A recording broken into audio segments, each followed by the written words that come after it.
Hunt and Bryant McFadden, fellas.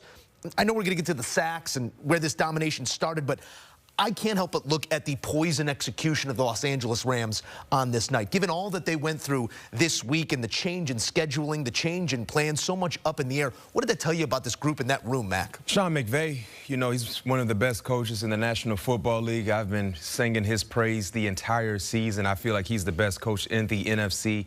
And this was just a telling sign of his ability to be a leader.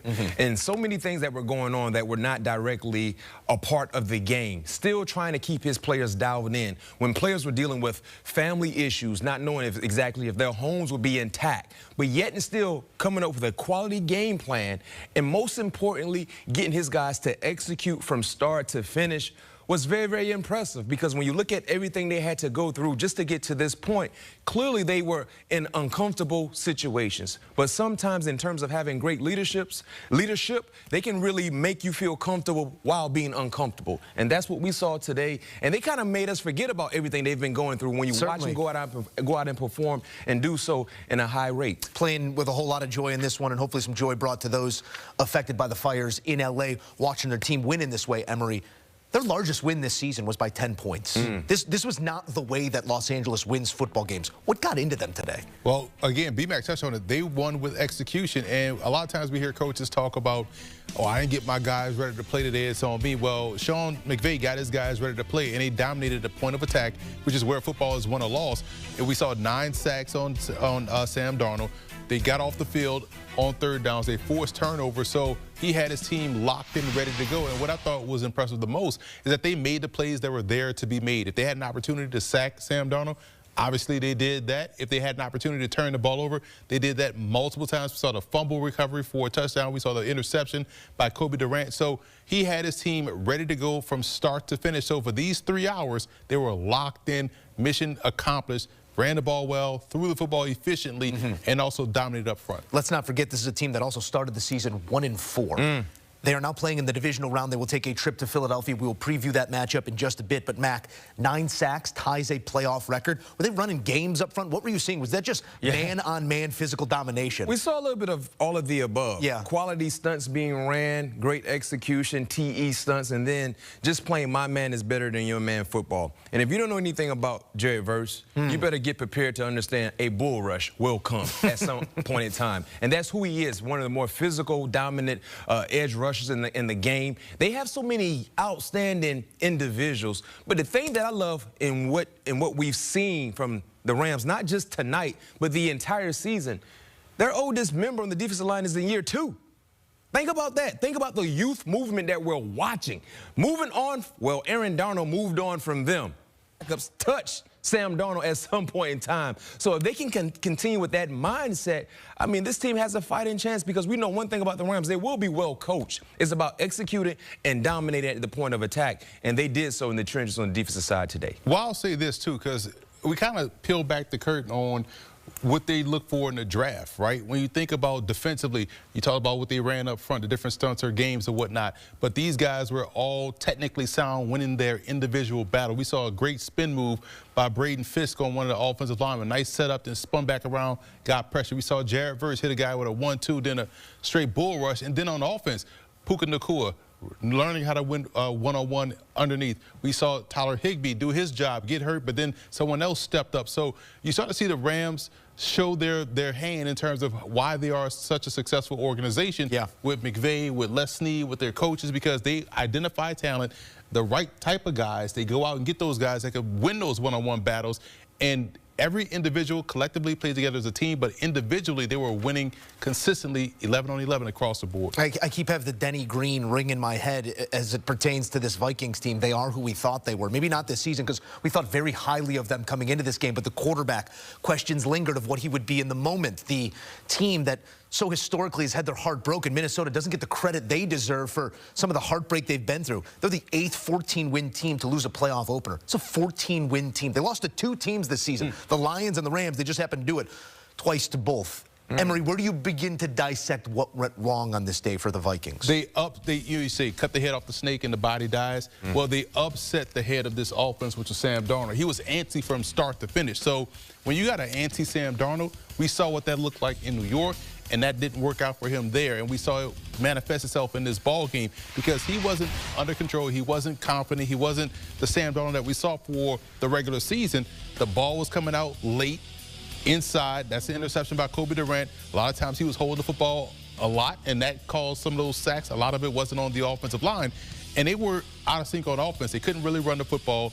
This team has to be better, and when they had a guy out there that was playing really well in terms of Sam Darnold during the regular season, once he got jittery and started to see things differently and hold the football, take those sacks, that's when bad things started to happen. It started very early in this game. Yeah, I think offensively for Sam Darnold, some of the issues that we saw from their offense, and unfortunately for Sam, he's going to get the bulk of the blame because, you know, naysayers have been waiting for this Sam Darnold to surface. But I think a lot of their issues was the offensive line play.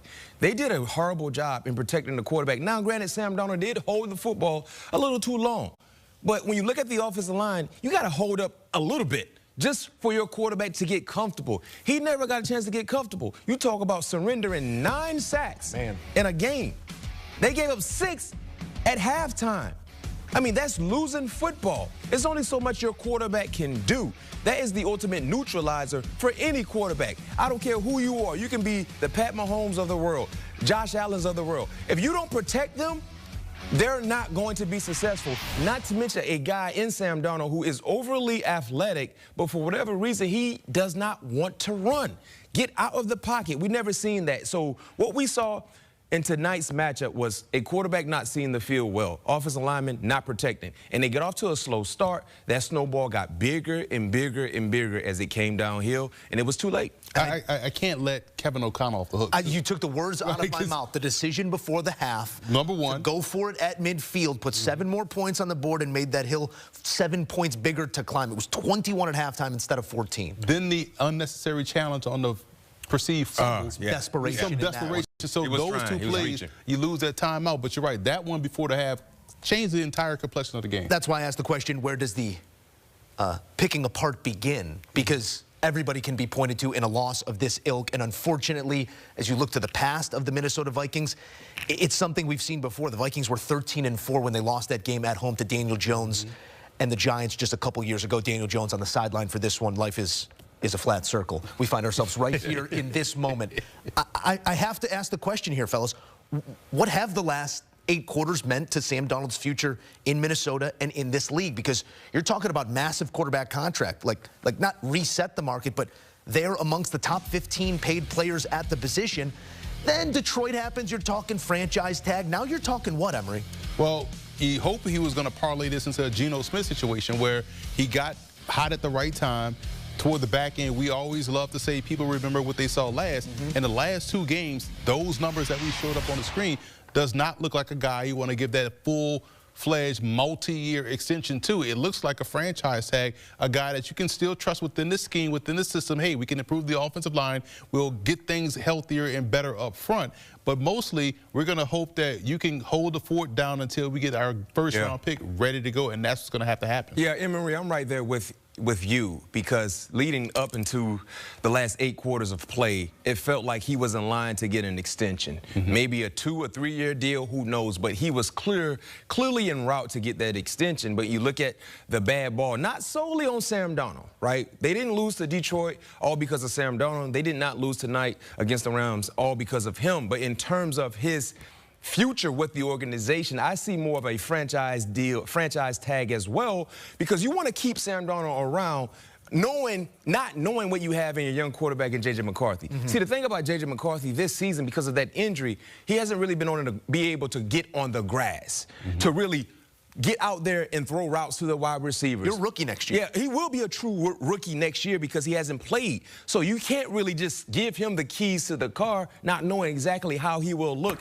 in this new system and how long it would take for him to showcase that I can win ball games with you. So unfortunately, in this game, you have insurance policies or insurance plans on certain teams. And I think Sam Darnold would be that insurance plan for the Vikings. You start off as our guy, we're going to ride with you, but if something goes the wrong direction, we have J.J. McCarthy to learn him, but we don't want to force him into action, not knowing exactly what he can do, especially knowing that, to your point, this will be a true rookie year for JJ coming up. That quarterback tag, if they do want to apply it to Darnold, north of $40 million per. We'll see if that is the future that holds. But the future for the Minnesota Vikings right now, it has come to a close for the 2024-25 season. As for Matt Stafford and the LA Rams, they play on.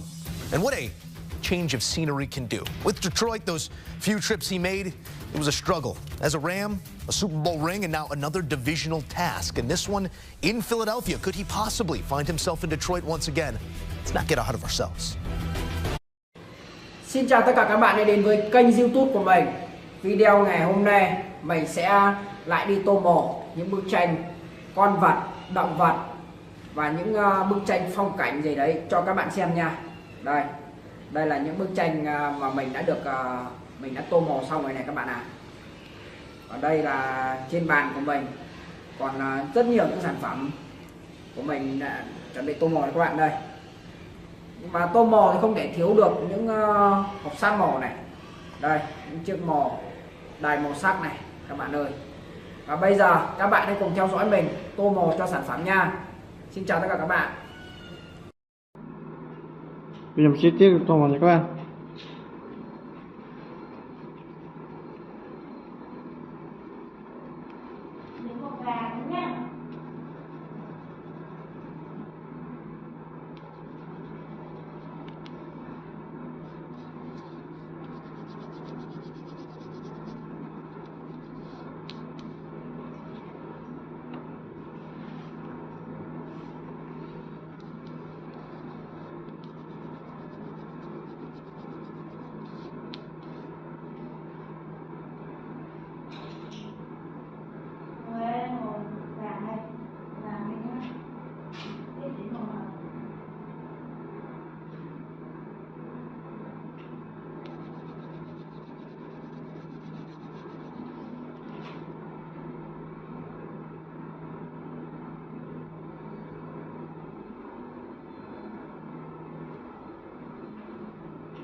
Number 6.